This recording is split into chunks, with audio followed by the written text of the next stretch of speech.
Meus irmãos, vamos abrir as Escrituras no segundo livro dos Reis, capítulo 22. Hoje nós iremos meditar um pouco sobre avivamento. Vamos voltar a nossa atenção a esse tema das Escrituras. É um tema recorrente nas Escrituras, embora esta palavra não apareça, avivamento, mas a teologia do avivamento ou dos avivamentos está presente nas Sagradas Escrituras. Nós vamos ler do versículo 1 até o final, até o versículo de número 20. Eu vou realizar a leitura e os irmãos acompanham. Versículo 1. Tinha Josias 8 anos de idade quando começou a reinar, e reinou 31 anos em Jerusalém. Sua mãe se chamava Jedida e era filha de Adaías de Boscate. Fez ele o que era reto perante o Senhor. Andou em todo o caminho de Davi, seu pai, e não se desviou nem para a direita nem para a esquerda. No 18º ano do seu reinado, o rei Josias mandou o escrivão Safã, filho de Azalias, filho de Mesulão, à casa do Senhor, dizendo: Sobe a Ilquias, o sumo sacerdote, para que conte o dinheiro que se trouxe à casa do Senhor, o qual os guardas da porta juntaram do povo. Eu dei nas mãos dos que dirigem a obra e têm a seu cargo a casa do Senhor, para que paguem aqueles que fazem a obra que há na casa do Senhor, para repararem os estragos da casa. Aos carpinteiros, aos edificadores e aos pedreiros, e comprem madeira e pedras lavradas para repararem os estragos da casa. Porém, não se pediu conta do dinheiro que se lhes entregara nas mãos, porquanto procediam com fidelidade. Então disse o sumo sacerdote Ilquias ao escrivão Safã: Achei o livro da lei na casa do Senhor. Ilquias entregou o livro a Safã e este o leu. Então o escrivão veio ter com o rei e lhe deu relatório, dizendo: Teus servos contaram o dinheiro que se achou na casa e o entregaram nas mãos dos que dirigem a obra e têm a seu cargo a casa do Senhor. Relatou mais o escrivão ao rei, dizendo: O sacerdote Ilquias me entregou um livro. Safã o leu diante do rei. Tendo o rei ouvido as palavras do livro da lei, rasgou as suas vestes. Ordenou o rei a Ilquias, o sacerdote, a Aicão, filho de Safã, a Acbor, filho de Micaías, e a Safã, o escrivão, e a Asaías, servo do rei, dizendo: Ide e consultai o Senhor por mim, pelo povo e por todo o Judá, acerca das palavras deste livro que se achou, porque grande é o furor do Senhor que se acendeu contra nós, porquanto nossos pais não deram ouvidos às palavras deste livro para fazerem segundo tudo quanto de nós está escrito. Então o sacerdote Ilquias, Aicão, Acbor, Safã e Asaías foram ter com a profetisa Ulda, mulher de Salum, o guarda-roupa, filho de Tikva, filho de Arás, e lhes falaram. Ela habitava na cidade baixa de Jerusalém.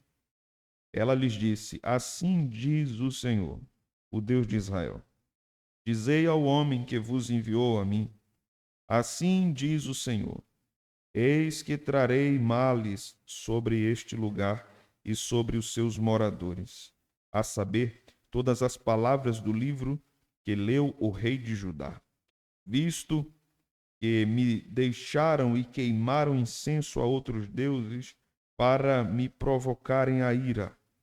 Com todas as obras das suas mãos, o meu furor se acendeu contra este lugar e não se apagará. Porém, ao rei de Judá, que vos enviou a consultar o Senhor, assim lhe direis: Assim diz o Senhor, o Deus de Israel, acerca das palavras que ouviste. Porquanto o teu coração se estremeceu e te humilhaste perante o Senhor, quando ouviste o que falei contra este lugar e contra os seus moradores, que seriam para a assolação e para a maldição, e rasgaste as tuas vestes e choraste perante mim, também eu te ouvi, diz o Senhor. Pelo que, eis que te reunirei a teus pais, e tu serás recolhido em paz à tua sepultura, e os teus olhos não verão todo o mal que hei de trazer sobre este lugar. Então levaram eles ao rei esta resposta. Amém. Vamos orar, irmão. Senhor, bendito és tu e a tua palavra. Obrigado por esta porção. Obrigado porque esta passagem foi registrada pela direção do Espírito Santo e ficou para nós, chegou para nós esta história que contém tantos ensinamentos preciosos acerca do teu povo na antiga aliança. Pedimos que o Senhor nos ensine, que o Senhor nos exorte, que o Senhor nos mova de um lugar que não te agrada para um lugar que te enaltece, que enobrece o teu nome, que santifica o teu nome. Que o nosso coração e as nossas disposições espirituais sejam semelhantes a deste irmão Josias. Que o Senhor fale conosco como falou com ele. Que o Senhor nos mova como o moveu. Que o Senhor desperte em nós o senso profundo de compromisso com as Escrituras, como fez com Josias. Obrigado, Senhor, porque o Senhor levanta na história do seu povo reformadores. O Senhor levanta pessoas comprometidas, e aqui observamos figuras tão importantes. Josias, Ilquias, nossa irmã profetisa Uda, pessoas que o Senhor levantou por meio de sua providência para que o teu povo fosse trazido de volta às Escrituras, de volta ao pacto, de volta à aliança. Fala conosco, Senhor. No nome de Jesus nós te oramos. Amém. Meus irmãos, esse capítulo de Reis também está em 2 Crônicas 34. Nos falam a respeito de um dos melhores reis que o povo de Deus na antiga aliança teve, o rei Josias. Algumas coisas devem ser colocadas diante de nossa reflexão, diante do nosso entendimento, ao observarmos o capítulo 22 e o que Deus começou a fazer no meio do seu povo por meio de Josias. A primeira coisa que devemos observar está no versículo 1. Ele tinha apenas 8 anos de idade quando começou a reinar. E isso é um contraste com os seus antecessores, com Amon e com Manassés. Observe, quando o texto vai nos falar de Amon, no capítulo 21, versículo de número 19, o texto diz: tinha Amon 22 anos de idade quando começou a reinar, e reinou 2 anos em Jerusalém. Veja o capítulo 21, versículo 1. Tinha Manassés 12 anos de idade quando começou a reinar, e reinou 55 anos em Jerusalém. Manassés foi um dos piores reis que o povo de Deus teve. Um péssimo rei. Um homem que esteve à frente do povo mais da metade de um século. João Calvino dizia que quando Deus quer julgar uma nação, lhe dá um governante ruim. Então a fala do reformador. Né? Deus julga a nação lhe dando um líder péssimo. Quando nós lemos Juízes, nós vamos observar Deus levantando vários juízes, e no intervalo entre um e outro, nós vamos perceber que o povo bagunçava todo o meio de campo. E a Bíblia vai dizer várias vezes naquele livro, e o povo fazia como achava melhor aos seus olhos. É melhor por aqui, então a gente vai. É melhor, o outro dizia, é melhor por aqui, então a gente vai. O outro dizia, é melhor por aqui, então a gente vai. Ali em Juízes, nós observamos que um povo sem liderança é um povo que não tem nenhum senso de direção, inclusive em relação a vontade de Deus, por melhor que seja a sua intenção do seu coração. A pessoa pode dizer, eu fiz isso com toda a sinceridade do meu coração. Martin Lloyd Jones escreveu um livrinho sobre isso, intitulado Sincero, mas Errado. A pessoa pode ser muito sincera, mas ela está completamente enganada, completamente equivocada. No caso aqui dos reinos divididos, Reino do Sul e Reino do Norte, nós vamos observar reis muito ruins, e reis que foram uma verdadeira bênção para o povo de Deus, e reis que foram bons, mas eles não reformaram tudo. Alguns altares aos deuses estranhos ainda ficaram. Eles não conseguiram acabar com toda a sorte de idolatria no meio do povo de Deus, por motivos diversos. Quando nós observamos Josias, nós precisamos contrastar Josias, essa é a intenção do autor, com Manassés e com Amon. Quando nós lemos sobre Manassés, observe a partir do verso 2 do capítulo 21, quem era esse rei, ou o que ele fez para o povo de Deus. Fez o que era mal perante o Senhor, verso 2, segundo as abominações dos gentios, que o Senhor expulsara de suas possessões de diante dos filhos de Israel. Pois ele tornou a edificar os altos que Ezequias, seu pai, havia destruído. E levantou altares a Baal e fez um poste ídolo, como o que fizera Acabe, rei de Israel, e se prostrou diante de todo o exército dos céus e o serviu. Tudo que Deus tinha proibido em Deuteronômio. Há uma referência muito interessante aqui a Deuteronômio, porque nos parece, os estudiosos acreditam, que o livro que foi lido perante Josias era Deuteronômio. Inclusive, ele ouviu as maldições de Deus, as imprecações de Deus ao povo infiel da aliança. E aqui há uma luz para nos indicar que quando o autor registra o livro lido diante de Josias, Deuteronômio, ele está fazendo contraste com o que acontece aqui com Manassés, porque Manassés vai de encontro a tudo que Deus tinha proibido em Deuteronômio, inclusive o culto às estrelas. Deus havia proibido o culto aos astros. E é exatamente o que acontece aqui. Ele presta culto ao exército dos céus. Esse é o ponto mais trágico, né, da vida daquele homem.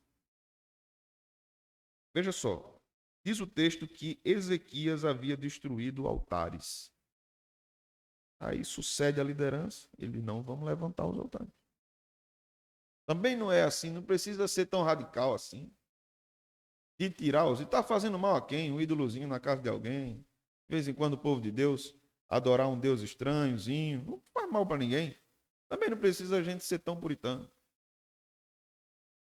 E ele levanta os ídolos e ele, como exemplo da nação, vai adorar os ídolos e o povo vai atrás. Verso 4. Edificou altares na casa do Senhor, da qual o Senhor tinha dito, em Jerusalém, porém o meu nome. Veja, altares aos ídolos na casa do Senhor. Esse homem perdeu absolutamente todo o temor que ele tinha a Deus, se um dia realmente ele teve. E ele coloca ídolos dentro da casa de Deus, para serem adorados dentro da casa de Deus de Israel, onde Deus de Israel disse, o meu nome estará ali. Verso 5. Também edificou altares a todo o exército dos céus, nos dois átrios da casa do Senhor, e queimou a seu filho como sacrifício. Adivinhava pelas nuvens, era agoureiro, tratava com médiuns e feiticeiros, prosseguiu em trazer o que era mal perante o Senhor para o provocar a ira. Mais uma vez, o verso 6 demonstra tudo que Deus havia proibido em Deuteronômio. Exatamente isso aqui. Veja que homem terrível, irmãos. Imagina um pastor desse numa igreja. O próprio filho ele ofereceu a Moloque para ser queimado, cultuando a um Deus estranho. E a gente não pode dizer, Manassés não sabia quem era o Deus de Israel. Manassés era um gentil. Ele não era um gentil, ele não era um pagão. Ele conhecia a lei de Deus, ele conhecia o culto a Deus, ele sabia o que Ezequias tinha feito e ele fez tudo isso conscientemente. Não era por ignorância, era por rebeldia do coração. Era.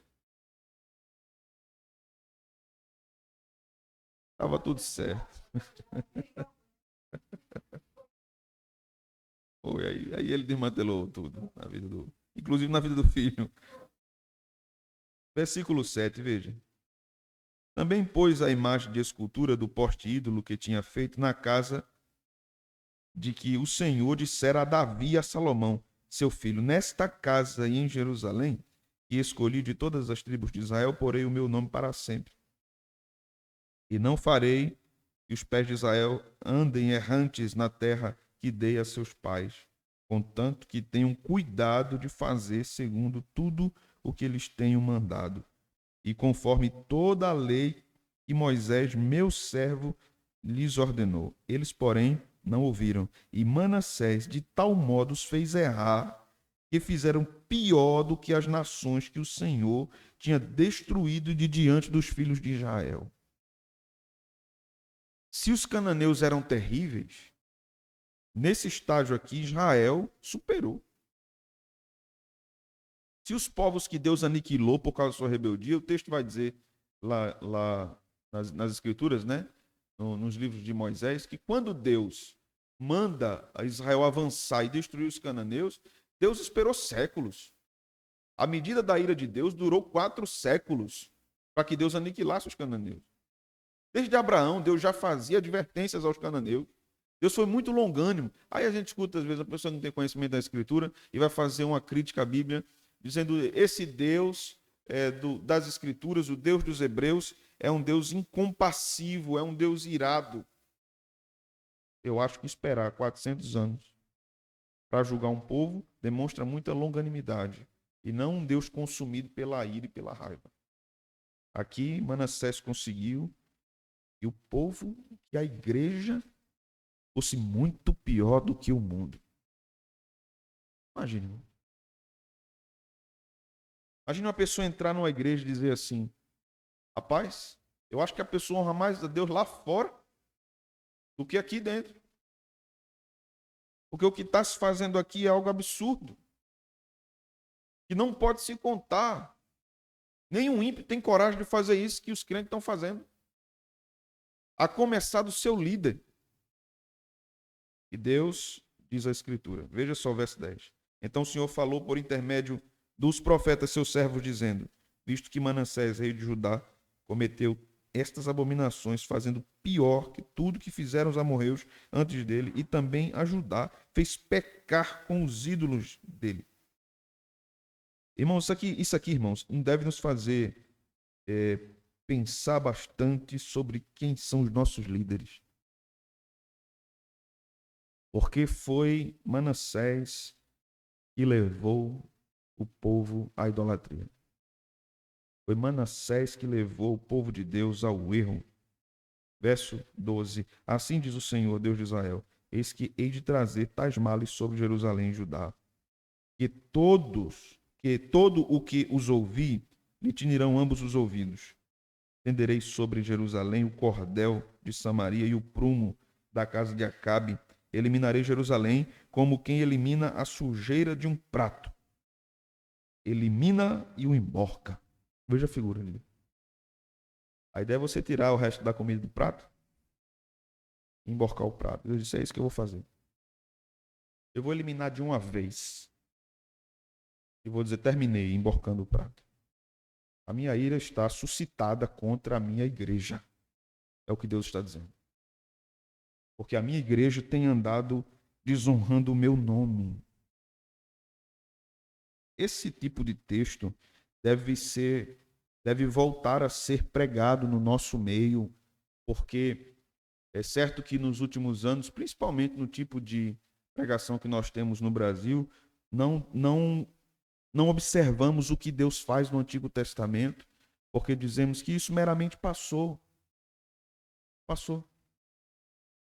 E agora é só amor, só alegria. Não é bem assim, irmãos. Deus é um Deus de aliança. Deus é um Deus de verdade. Deus é um Deus de santidade. E Deus tenha misericórdia dos líderes. Porque lá em Malaquias, Deus age tão radicalmente com os sacerdotes. Ele diz: eu vou pegar os excrementos dos animais, eu vou esfregar na cara de vocês. Porque vocês têm dado um animal bom para o governador, para o político. Vocês têm dado o melhor. E a mim vocês dão os animais doentes. Vocês estão negociando com a impiedade para ter algum tipo de benefício com o mundo e estão negligenciando a minha adoração.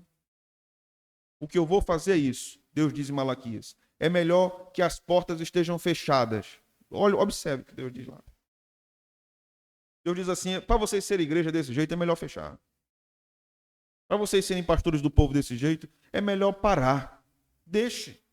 Procura outra coisa para fazer. Mas para andar em infidelidade e levar o meu povo a andar em infidelidade, serão alvo do meu juízo. Que Deus tenha misericórdia de nós, tenha misericórdia das igrejas.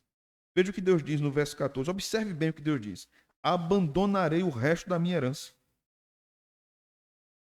Imagine Deus dizendo isso a um povo. Não contem comigo. Eu abandono vocês. Eu não quero saber de vocês. Porque vocês estão descaradamente me confrontando. Entregá-los-ei nas mãos dos seus inimigos. Servirá de presa e despojo para todos os seus inimigos. Porquanto fizeram o que era mal perante mim e me provocaram a ira, desde o dia em que seus pais saíram do Egito até o dia de hoje. Veja que era um acúmulo da ira de Deus. Desde a saída do povo até agora. Aí o verso 16 diz, além disso, Manassés derramou muitíssimo sangue inocente. Observe esse texto. Além disso, Manassés derramou muitíssimo sangue inocente, até encher Jerusalém de um ao outro extremo, afora o seu pecado com que fez pecar a Judá, praticando o que era mal perante o Senhor. Esse homem matou até bebês. Parece com aqueles pastores de hoje em dia que aprovam o aborto. E Deus havia falado sobre isso em Deuteronômio. De não se matar o inocente. Este homem era intitulado Rei do povo de Deus. Veja Amon, verso 19. Ele morreu brevemente, mas é interessante nós lermos. Veja o verso 20. Fez o que era mal perante o Senhor, como fizera Manassés seu pai. Andou em todo o caminho em que andara seu pai. Serviu os ídolos a quem ele servira e os adorou. Assim abandonou ele o Senhor, Deus de seus pais, e não andou no caminho do Senhor. Os servos do rei Amon conspiraram contra ele e o mataram em sua própria casa. Porém o povo da terra feriu todos os que conspiraram contra o rei Amon e constituiu a Josias, seu filho, rei em seu lugar. Quanto aos mais atos de Amon e a tudo que fez, porventura não estão escritos no livro da história dos reis de Judá? Foi ele enterrado na sua sepultura, no jardim de Uzá, e Josias, seu filho, reinou em seu lugar. Interessante como em um tempo Deus deixa um rei ímpio e terrível governar durante mais da metade de um século. E na sucessão desse rei, um outro rei ímpio assume e Deus o tira do trono com pouquíssimo tempo. Isso vai mostrando no livro dos reis que Deus governa todos os reis da terra. Apocalipse fala isso, que Jesus é o Senhor de todos os reis da terra. Todos estão na mão do Senhor. Todos os governantes estão na mão do Senhor, inclusive os bons. E aí o texto entra, nos contando no capítulo 22, que Josias tinha 8 anos. O que é que um menino de 8 anos vai fazer pela igreja? Aqui temos uma grande ironia divina, irmãos. Porque aqui Deus está mostrando que esse menino não tinha maturidade de Manassés quando assume o reino. Aqui o texto está mostrando que Josias era incapaz em termos de idade. Porque a capacidade de Josias mostrada no texto vinha do Senhor. O rei que Deus levanta para reformar o povo naquele período era um improvável menino de 8 anos. Vamos lá, o que é que se diz de um menino de 8 anos? Ele vai ser manipulado. Vou mandar nele, ele vai fazer tudo que estão dizendo. Vai ser pior do que Manassés. Pior do que Amon. Mas veja o que o texto diz. Coisa interessante, verso 2. Fez ele o que era reto perante o Senhor e andou no caminho de Davi. Não andou no caminho do pai. Não andou no caminho do avô. Andou no caminho de Davi. o grande rei Davi, um homem piedoso. O texto aqui é uma referência à aliança de Deus com Davi em relação à perpetuação do reinado de Deus por meio da semente de Davi. Deus está preservando aquela promessa feita a Davi por causa do Cristo que viria ligado a Davi. Então, no verso 3 nós lemos, no 18º ano do seu reinado, o rei mandou o escrivão, filho de Azalias, filho de Mesulão, à casa do Senhor. E aqui, no verso 3 ao 7, nós começamos a ver Josias empreendendo a reforma da igreja, no templo. Um rapaz novo. Será que daria certo? Ele não vai conseguir? Ele é muito novo para fazer um trabalho desse. Nenhum outro conseguiu, como é que ele vai conseguir? Este homem tinha um homem aqui jovem, né? Josias era um jovem. Ele tinha uma visão diferenciada. Agora nós observamos que ele começa a reforma do povo por etapas. E Deus vai abrindo portas dentro de outras portas. E ele vai passando pelas portas que Deus está abrindo para reformar a igreja. O texto vai dizer aqui no verso 4, dizendo, sobe a Ilquias, o sumo sacerdote, para que conte o dinheiro que se trouxe à casa do Senhor, o qual os guardas da porta ajuntaram do povo, e os deem nas mãos dos que dirigem a obra e tem o seu cargo a casa do Senhor. Tem a seu cargo a casa do Senhor, para que paguem aqueles que fazem a obra que há na casa do Senhor, para repararem o estrago da casa.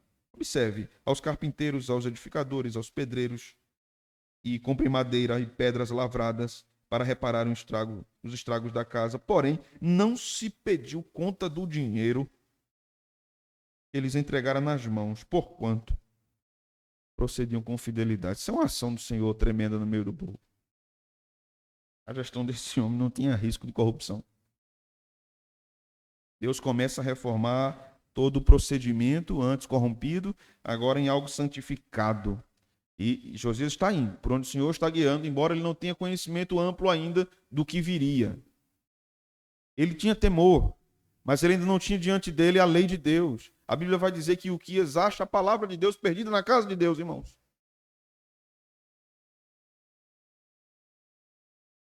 Há muitas igrejas,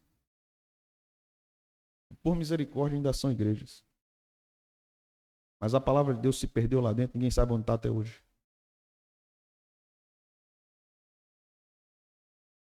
Ninguém sabe onde está até hoje. E não é porque aquela igreja não preserva a mais antiga tradição de ter uma Bíblia do tamanho do mundo no púlpito. Antigamente não tinha, né? Uma Bíblia bem grande no púlpito. É porque essas igrejas não têm verdadeiramente o amor às Escrituras, não têm a exposição às Escrituras, porque tudo se perdeu no meio do povo de Deus.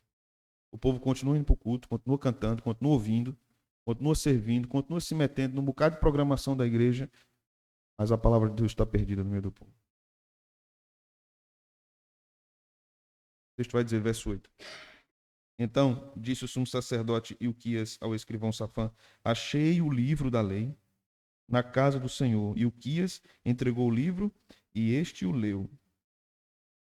Isso aqui é tão interessante, irmão, porque, veja, verso 9. Então o escrivão Safã veio ter com o rei e lhe deu relatório sobre a questão das finanças, né? E no verso 10 diz, relatou mais o escrivão Safã ao rei, dizendo, o sacerdote Ilquias me entregou um livro. Safã leu diante do rei. Tendo o rei ouvido as palavras do livro da lei, rasgou as suas vestes. Que arrependimento. Verdadeiramente, Josias sentiu uma dor profunda no seu peito, irmão. Agora não era infarto, era uma dor espiritual. Ele admite o que é que nós temos feito. Como nós temos confrontado o Senhor e como o Senhor nos visitará agora com a sua ira. Verso 12, ordenou o rei a Ilquias, o sacerdote, a Aicão, filho de Safã, a Aquibor, filho de Micaías, a Safão, o escrivão, e a Asaías, servo do rei, dizendo, ide consultai o Senhor por mim, pelo povo e por todo o Judá, acerca das palavras deste livro que se achou, porque grande é o furor do Senhor, que se acendeu contra nós, porquanto nossos pais não deram ouvidos às palavras deste livro, para fazerem segundo tudo quanto de nós está escrito. O que Manassés não fez, o que Amon não fez. Quando líderes do povo, eu vou usar aqui uma aplicação, quando pastores do povo deixam de se arrepender dos seus pecados e dos pecados do povo, quem dirá o povo, irmãos? Se o líder não está diante de Deus como um penitente, arrependido pelos pecados dele e do povo, e como o povo vai estar em estado de quebrantamento e arrependimento diante de Deus? Nunca haverá avivamento sem arrependimento. Nunca haverá avivamento se não voltarmos às Escrituras, se não voltarmos à palavra. Há alguns anos eu vim pregar numa igreja aqui em Caruaru e me chamaram para falar sobre avivamento. Chamaram logo quem?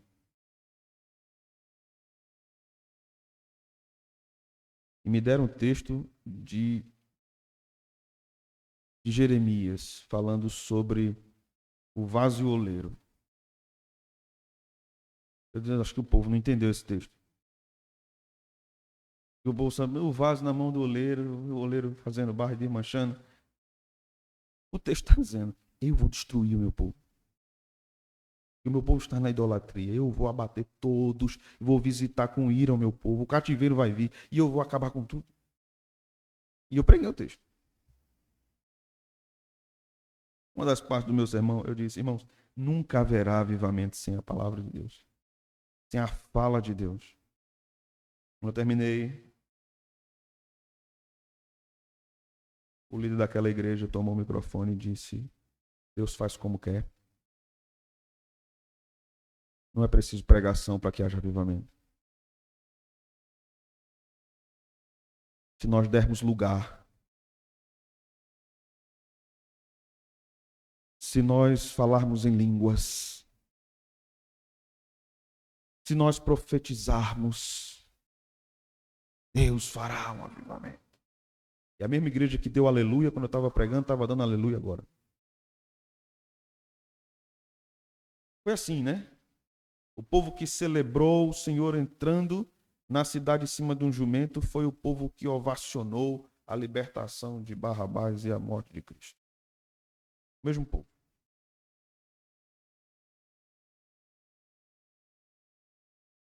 Tempos depois, me chamaram para pregar em outra igreja, em outro estado, sobre avivamento. Encarnando comigo mesmo. Começou o culto. Começou assim, irmãos, 3 coisas que não se discute: política, futebol e teologia. Os irmãos esqueçam a doutrina aqui, não tem negócio de doutrina. Aqui é o poder do Espírito Santo. Mas, meu Deus, que estreito o Senhor me colocou, Senhor, e agora? Eu vou embora. Não vou falar, não. Eu vou embora. Não tem doutrina. E aqui, irmãos, olha, aqui a gente tem reflexões, não tem pregação. Negócio de, irmãos, a gente não precisa de exposição bíblica, a gente precisa de avivamento.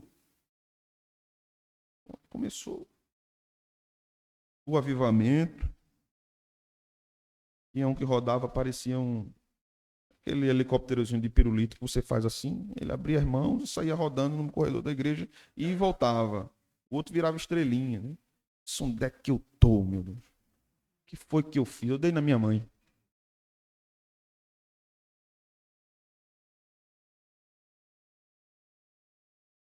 Eu comecei a pregar, eu disse, irmãos, eu peguei nesse texto aqui. Eu não tenho como enxergar um avivamento sem a palavra. Porque Deus é o Deus da palavra. A gente não vai ver avivamento vindo com o povo cantando, irmão. Vamos cantar. Eu vou subir, eu vou subir. 500 graus de puro fogo santo e puro. O avivamento vem pela oração, pela volta do povo às Escrituras, pelo arrependimento, pela convicção de pecado. Esses são elementos de um avivamento, são frutos de um avivamento. Se tirarmos a palavra, abandonamos o Senhor. Se dissermos não precisamos da palavra, só precisamos do Senhor, estamos em busca de Baal, não estamos em busca de Yahvé. E Yahvé é o Deus da palavra. Ele usa e fala através da palavra, ele traz mortos à existência através da palavra, ele restaura quebrados através da palavra, ele mantém a igreja de pé através da palavra, tudo é através da palavra. Agora, o que parece que está acontecendo no meio evangélico é um tipo de adoção do pensamento católico romano, porque os católicos acusam os protestantes desde o século XVI, ou desde o Concílio de Trento, de que nós somos bibliólatras, que nós adoramos um livro. E parece que essa ideia entrou subliminarmente em vários ramos do evangelicalismo, que dizem, não, nós não precisamos centralizar a Bíblia. Nós precisamos centralizar a manifestação do Espírito Santo. Mas não há verdadeira manifestação do Espírito Santo se a Bíblia é expulsa do meio do povo de Deus. Como é que eu digo, eu quero Deus, mas não quero a Bíblia? Se Deus se manifesta ao povo através de sua palavra. Josias mandou o povo, os homens, procurarem a profetisa Uda, que era uma mulher santa, uma mulher de Deus, uma mulher que era profundamente usada por Deus. E nós vamos observar aqui algo interessante. Veja o verso 15. Ela lhes disse, assim diz o Senhor, Deus de Israel, dizei ao homem que vos enviou a mim, assim diz o Senhor, eis que trarei males sobre este lugar e sobre os seus moradores, a saber, todas as palavras do livro que leu o rei de Judá. Uda está trazendo uma mensagem contemporânea de algo que Deuteronômio falava.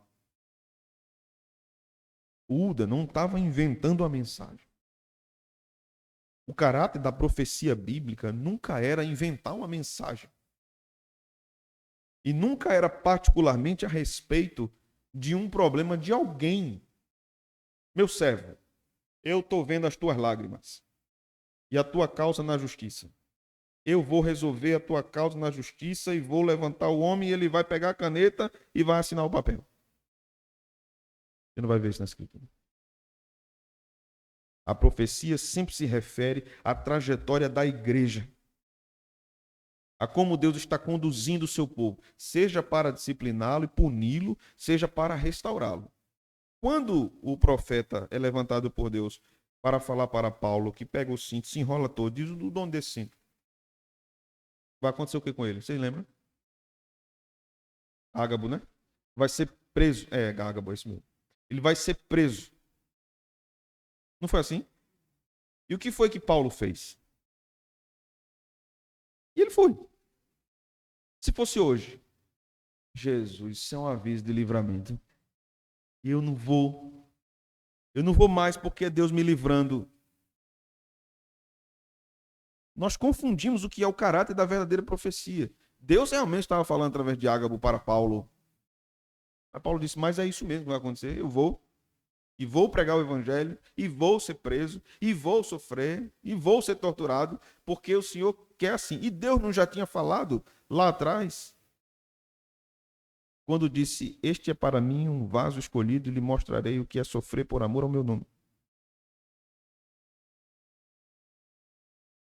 Não confundamos, irmãos, avivamento com histerias emocionais, espirituais. Avivamento tem frutos. Frutos. Como é que acontece a história de um suposto avivamento no país que nós vivemos? 2 missionários suecos chegam no Brasil, vão para Belém. Ex-batistas que chegam no Brasil dizendo que são batistas. O pastor da igreja viaja e passa meses fora e eles revolucionam toda a igreja, aproveitando a saída do pastor.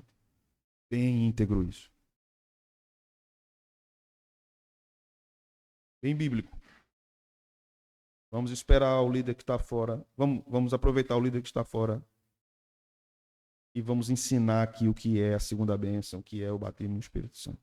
Há relatos de diáconos que diziam ao povo no meio da histeria: vocês estão loucos, parem com isso. E assim começa um avivamento no Brasil, chamado pentecostal.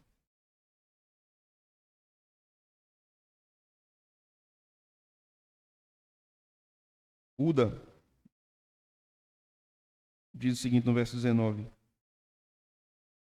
porquanto o teu coração se estremeceu e te humilhaste perante o Senhor, quando ouviste o que falei contra este lugar e contra os seus moradores, que seriam para a assolação e para a maldição, e rasgaste as tuas vestes e choraste perante mim. Também eu te ouvi, diz o Senhor. Pelo que eis que eu te reunirei a teus pais, e tu serás recolhido em paz à tua sepultura. E os teus olhos não verão todo o mal que hei de fazer sobre este lugar. Então levaram eles ao rei esta resposta. Observe o detalhe do versículo 9. Você rasgou as vestes, você chorou e se quebrantou. E Uda estava lá.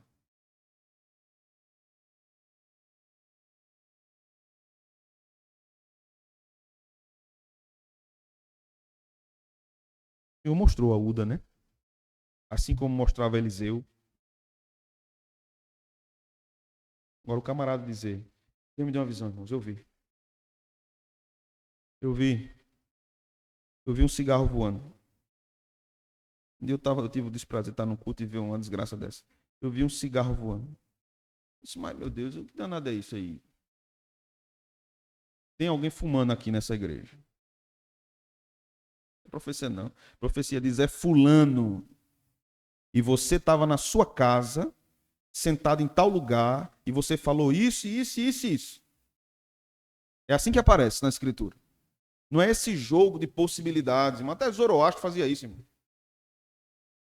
Eu vou dizer que Deus mandou um recado para alguém que chegou aqui com um problema muito grande, alguém que chegou aqui com uma doença, alguém que chegou aqui com um exame que deu errado, e Deus está mandando lhe dizer assim, assim, assim. Diga o nome. Diga qual é a doença, qual é o médico, qual foi o hospital, qual é o laboratório. A gente não vê isso. Isso não é Deus, irmão. Deus não brinca com o seu povo. Deus não brinca com o seu povo. Agora o povo gosta dessas... Como é que eu chamo isso? Besteira.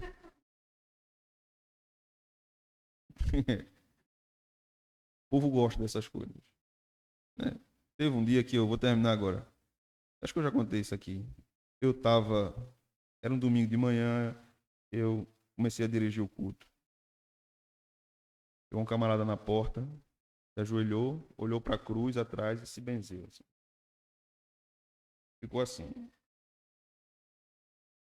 Aí eu disse, pronto. Eu procurei para ver se eu vi um diácono. Nesse dia ninguém, só tinha eu e o povo. Aí esse camarada faz assim com a mão e vem andando no corredor assim com a mão. Falei, foi? Aí ficou na minha frente. Aí o irmão foi lá, tentou acalmá-lo, sentou. Aí depois chegou o diácono que viu, né? Esse diácono bom. Chegou do lado dele e disse assim, em nome de Jesus, espírito de besteira, saia desse corpo agora. Acabou, olhou para ele assim, é comigo, ele disse, é com você. Deixe da sua meninice. E se você fizer besteira aí, eu levo você lá para fora arrastado. Aí ele disse, não, é melhor ficar lá fora, né? É melhor você ficar lá fora. Ele foi lá pro último banco. Irmãos,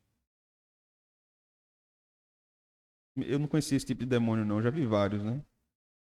Tranca a rua.